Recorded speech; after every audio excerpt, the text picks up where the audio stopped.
झूठ है, झूठ बोल रहा है तू। नहीं बाबूजी, मैंने जो कुछ भी कहा सब सच है। झूठ तो मैं इतने दिनों से बोल रहा था।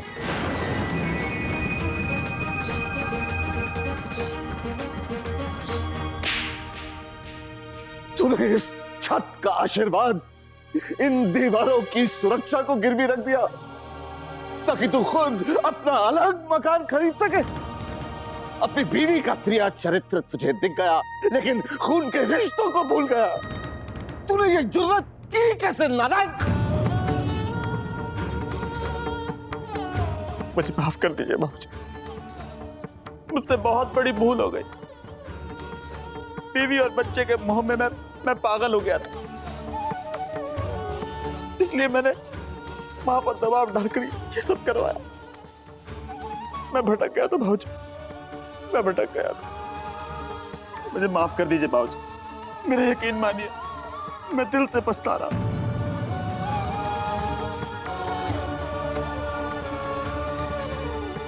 बाबूजी, ना तो मैं कभी अच्छा बेटा बन पाया और ना ही अच्छा भाई।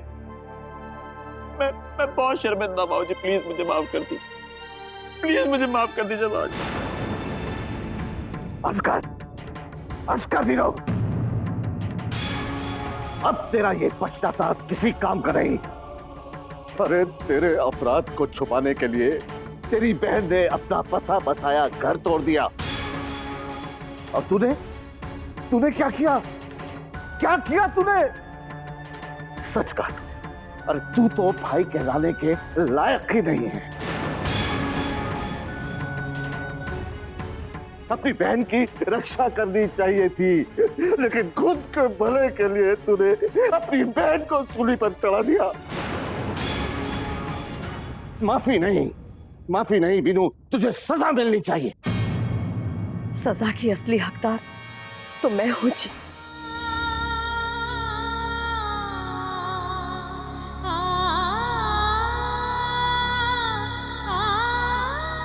बेटा पुन्ना और बहू की याद में खुला जा रहा था। बहू ने जिद पकड़ ली थी कि वो अपना घर अलग लिए बगैर लौटेगी नहीं।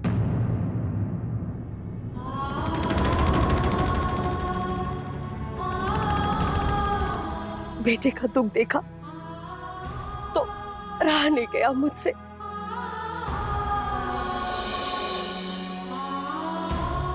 सारी सूझबूझ जैसे मर ही गई थी, ममता अंधी हो गई थी मेरी। मैं तो ये सोच रहा हूं कौशल्या जी कि ये दिन देखने के लिए मैं जिंदा क्यों हूं। एक रिश्ते की इस तरह बलि चढ़ते देखने से पहले मैं मर क्यों नहीं गया? क्यों नहीं मर गया मैं?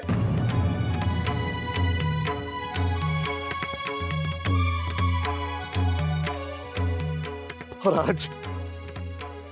आज आपने कौशल्या जी, आपने मेरी जिंदगी के सबसे मजबूत रिश्ते की नींव ही हिला दी। कुछ तो विश्वास किया होता मुझ पर। अरे बांट ली होती अपनी समस्या मेरे साथ, लेकिन नहीं, सबने अपने अपने फैसले खुद कर लिए। जैसे मैं तो इस परिवार का हिस्सा हूं ही नहीं।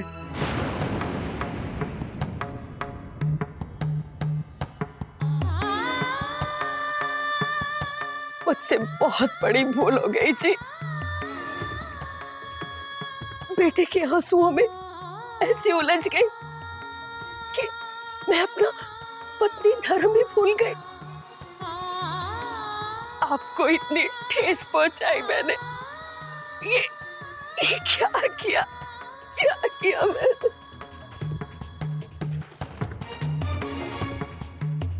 समझ में नहीं आता क्या करूं। ये घर ये एक आखिरी उम्मीद थी, वो भी बुझ गई। वहां मेरी बच्ची ने अपनी जिंदगी बर्बाद कर ली और यहां मैं बेबस बैठा हूं। क्या करूं मैं? बाबूजी, मैं जानता हूं कि मैंने आपका विश्वास तोड़ा है। आप जो चाहे मुझे सजा दीजिए।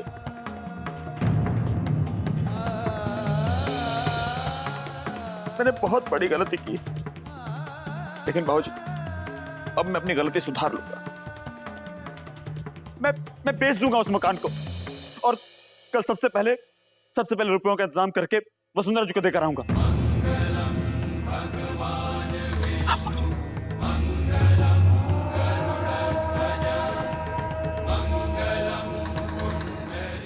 प्रायश्चित तो हम दोनों को करना है वीरू, और सबसे ज्यादा मुझे। मैं सबकी गुनाहगार हूं,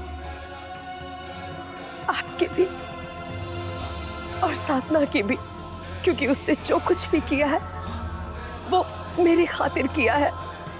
मैंने अपने पति के भरोसे का मान नहीं रखा। ये पाप इन आंसुओं से धुलने वाला नहीं है वीनू।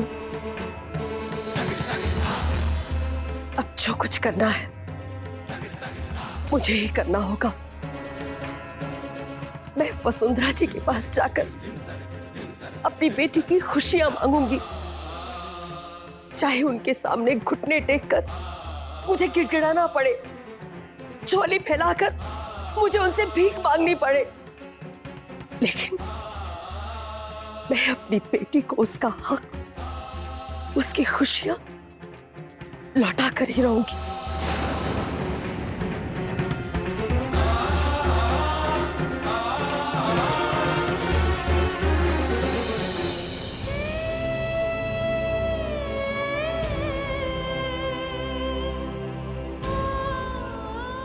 आखिर उसे नींद आ ही गई रणवीर। पता नहीं कितनी रातें उसने आंखों ही आंखों में जाग कर बिताई होगी। तुम जो भाभी के साथ हो, कुछ तो चैन मिला होगा उन्हें। जी रणवीर, लेकिन रणवीर मेरे अंदर एक तूफान सा चल रहा है। क्या क्या आपने जिया जी से बात की? नहीं रागनी, मैं आलिक भैया से बात नहीं कर पाया। क्या? मगर क्यों रणवीर? क्या मैं वहां पर आऊं, जिया जी से बात करूं? उन्हें मेरी बात पर विश्वास जरूर होगा। नहीं रागनी, भैया से बात करने का कोई फायदा नहीं है। भैया की आंखों पे मॉम ने पर्दा डाल दिया, उसे सिर्फ मॉम ही हटा सकती है। हमें कुछ ऐसा करना होगा जिससे मॉम भैया के सामने सच बोलने में मजबूर हो जाए। लेकिन रणवीर, कल ही तो सगाई है और वक्त हमारे पास बहुत कम है। मम्मी जी भला सबके सामने सच क्यों बोलेंगी? ये कैसे होगा? मुझे कुछ समझ में नहीं आ रहा है। ये तो मैं भी नहीं जानता रागनी, लेकिन कुछ भी हो, हमें हर हाल में इस एंगेजमेंट को रोकना है। तुम भी कुछ सोचो, मैं भी सोचता हूँ। जी रणवीर, मैं भी कुछ करती हूँ। वक्त हमारे पास बहुत कम है और किसी गलती की कोई भी गुंजाइश नहीं है। हाँ Ragini, bye. Bye Ranveer, good night.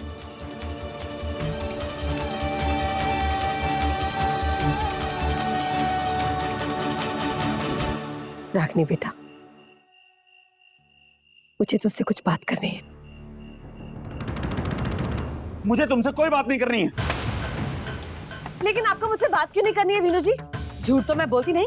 एक तो इतनी मुश्किल से हमारे हाथ ये मकान लगा है और आप कि सब कुछ बर्बाद करने पर तुले हुए हो। अरे इतना सब कुछ हो गया, फिर भी तुम ऐसी बातें कर रही हो? अरे हद होती है मतलब परस्ती की। सॉरी वीनू जी, आपने मुझे गलत मत समझना। मैं तो बस ऐसे कोई तरीका ढूंढना चाह रही थी जिससे ये मकान हमारे हाथ से ना निकले। और बस चुप।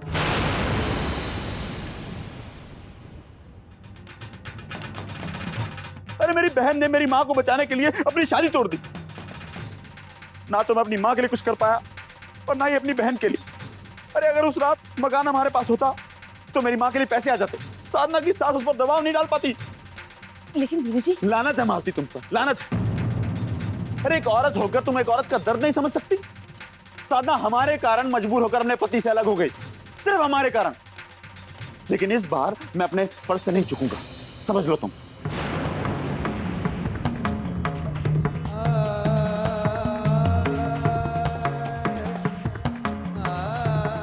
और अगर नहीं समझ सकती तो तुम अपने मायके जा सकती हो। मैं मर जाऊंगा लेकिन इस बार तुम्हें लेने नहीं आऊंगा।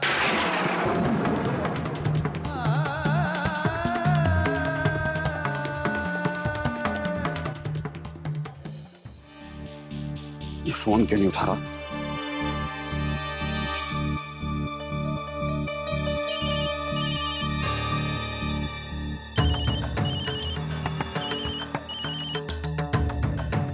हेलो हेलो, मैं विनीत शर्मा बोल रहा हूँ। देखिए, मैंने कुछ दिन पहले आपसे एक फ्लैट लिया था। अब मुझे तुरंत वो मकान बेचना है। अरे आप भी कमाल करते हो जी, एक तो आधी रात को फोन करते हो, और मैं देखो भाई, मैं वैसे भी आगरा में हुई नहीं। अरे तो कब आएंगे आप? देखिए, मुझे पैसों की सख्त जरूरत है। आप प्लीज जितनी जल्दी हो सके इस मकान को बेच दीजिए बस। देखो भाई, ये काम जो है ऐसे जल्दी में नहीं होते हैं, और मैं कल शाम तक कोशिश करता हूँ, ठीक है ना? और मैं किसी चीज की गारंटी नहीं देता हूँ। क्या मतलब आपका?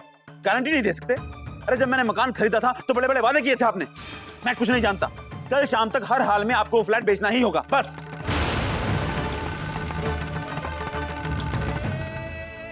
हे भगवान, क्या करूं?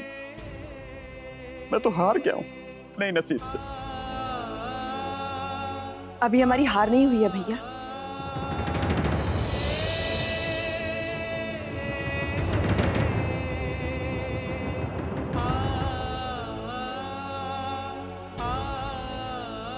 भैया, साधना के साथ जो भी हो रहा है उसके लिए कहीं ना कहीं हम सब जिम्मेदार हैं।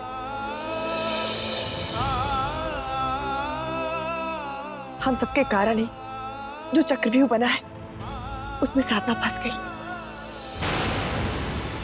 लेकिन अब हमें ही मिलकर कोई रास्ता निकालना होगा जिससे साधना की खुशियां उसे वापस मिल जाए।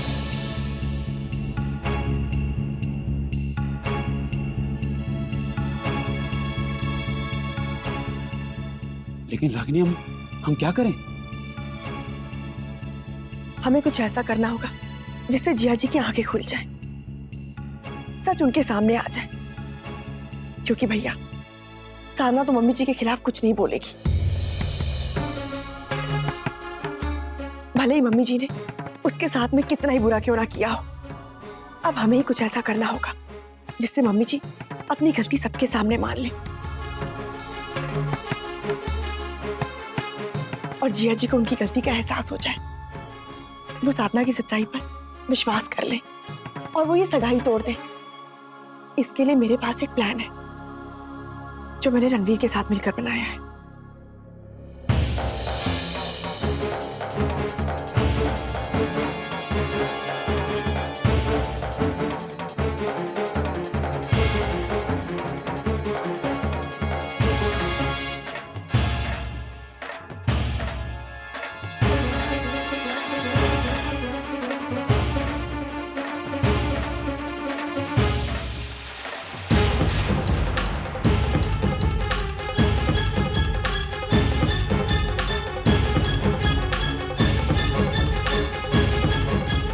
लेकिन रागिनी बेटा, तुझे पूरा यकीन है? जी माँ, रणवीर का भी यही कहना है कि यही एक रास्ता है हमारे पास। क्योंकि आजकल जिया जी को मम्मी जी पर अंधविश्वास है और उस विश्वास को तोड़ने के लिए यही रास्ता सही होगा। मगर हाँ, इस काम को करने में हमें बहुत सावधानी बरतनी होगी, क्योंकि हमारा एक गलत कदम साधना को बहुत नुकसान पहुंचा सकता है।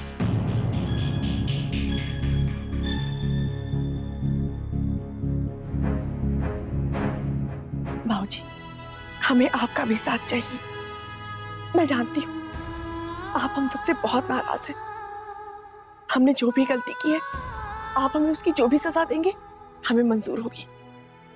लेकिन बाबूजी, बस कल का एक दिन सब कुछ भुलाकर हमारा साथ दीजिए। देंगे ना मेरा साथ साधना के लिए? हाँ रागिनी, इस नेक काम से कभी पीछे नहीं हट सकता मैं तुम्हारे साथ हूं। बेटा, चाहे चाहे कुछ भी हो जाए।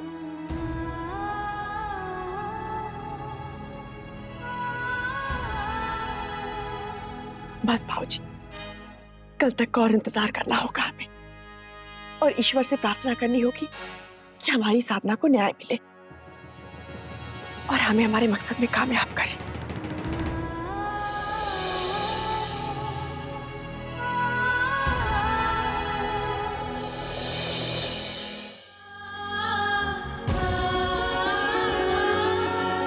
मामा जी, आप यहाँ मुझे बुला लिया होता। बस सामना, अब तू मेरी फिक्र नहीं करना तो अच्छा है। हाँ, भला तुझे मेरी तकलीफ से क्या लेना देना? मामा जी, हाँ, मुझसे जब तू अपने आंसू छिपाने लग गई है। हाँ भाई, अब तू मुझे शायद इस काबिल ही नहीं समझती। शायद मैं तेरी नजरों में इस लायक हूं ही नहीं कि तेरे आंसू पोंछ सकूं मैं। अपनी झूठी मुस्कुराहटों से अपने पिता को छलती है तू, तो फिर मेरी फिक्र क्यों करती है तू? देख साधना, कोई भी रिश्ता एक तरफा होना बेटा तो वो अपाहिज हो जाता है। हर रिश्ते में दोनों तरफ से बराबर का लेन देन होता है बेटा। हाँ, बराबर का बंटवारा होता है, फिर वो चाहे खुशी का हो या गम का हो। लेकिन तू तो हमेशा खुशियां देती आई है, हमेशा प्यार बांटती आई है, दूसरों के लिए तकलीफें सहती आई है। अरे तो क्या हम तेरे एहसान पे एहसान लेते रहे उम्र भर? मामा जी, ये आप क्या कह रहे हैं?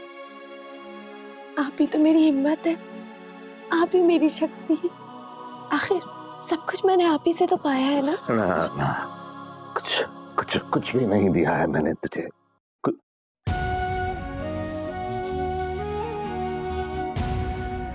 मेरी तो समझ में नहीं आता बेटा, जब मैं ऊपर जाऊंगा तो क्या जवाब दूंगा इन्हें? तेरे बाबूजी से मैंने वादा किया था, वचन दिया था इन्हें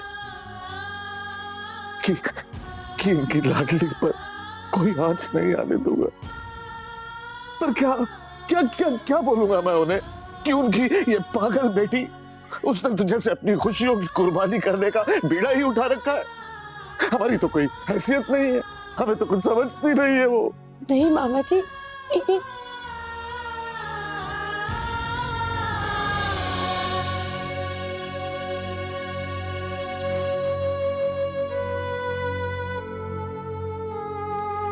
ये क्या जी, सुबह सुबह मेरी बच्ची को रुला दिया।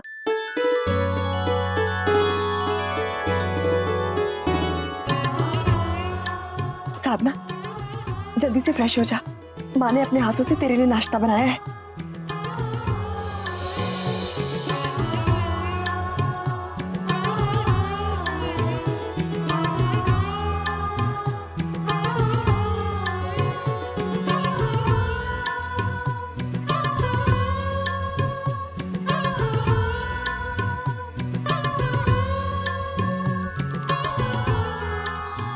रागिनी बेटा, रणवीर जी आए हैं। मैं भी आती हूँ।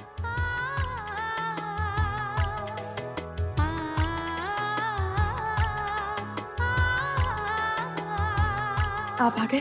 साधना अभी अभी सो के उठी है, काफी ठीक फील कर रही है पहले से वो।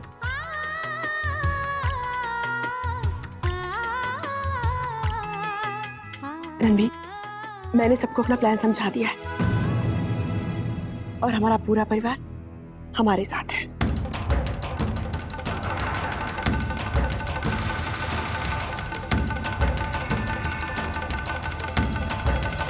आप इस प्लान में शामिल तो हो पाएंगी ना?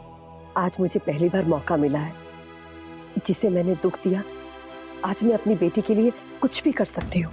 हमारे पास वक्त बहुत कम है, एंगेजमेंट में सिर्फ कुछ घंटे बचे हैं। हमें ये कोशिश करनी होगी कि हमसे कुछ भी गलती ना हो।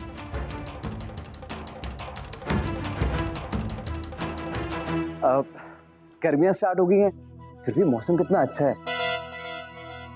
अरे आप लोग यहीं खड़े रहेंगे क्या? नाश्ता नहीं करना? आइए ना।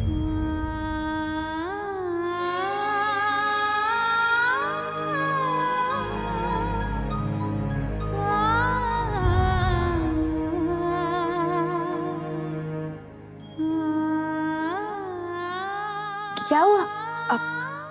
कुछ नहीं साधना, हम तो बस यहाँ पे खड़े होके खाने की खुशबू ले रहे थे।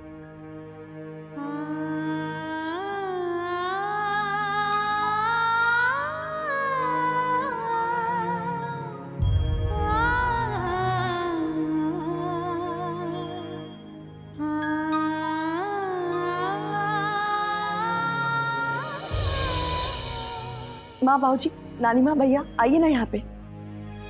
रणवीर जी आइए। नहीं माँ जी, मुझे भूख नहीं है।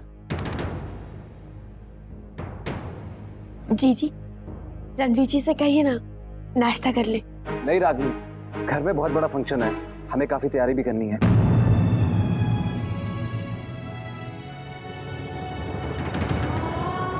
चले?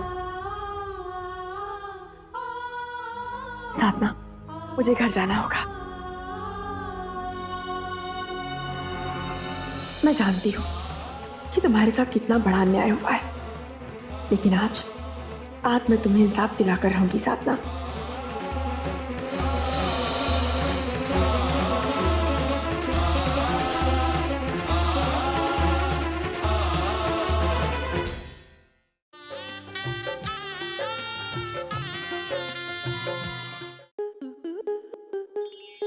स्टार प्लस के ऐसे ही और बेहतरीन लम्हे देखने के लिए सब्सक्राइब करें हमारे YouTube चैनल को।